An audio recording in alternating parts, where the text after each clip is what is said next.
കവിത മകരവിരുന്ന്. ചിത്രശലഭം പോൽ ഇഴപിരിയിട്ട നിൻ കാർകൂന്തൽ മേനിയിൽ തൊട്ട നേരം സുന്ദരഗന്ധ സുഗന്ധം പോൽ ആ ഗന്ധം എൻ അന്തരാളത്തിൽ ത്രസിച്ചിടുന്നു. ഞാനൊരു കാമാന്ധനായി മാറിടുന്നു.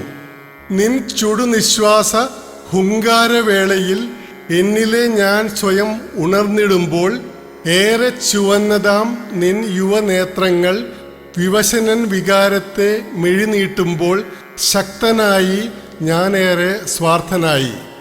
ഹ്രസ്വപരിവേഷമായൊരാവസ്ത്രങ്ങൾ അന്നു നിൻ ദേഹം പുറന്തള്ളുമ്പോൾ മറ്റേതോ വിസ്മയമെന്ന പോൽ കാറ്റില വെൺ ഉടയാടകൾ ചിരിതൂകുമ്പോൾ ശക്തയായി നീയേറെ സിദ്ധയായി.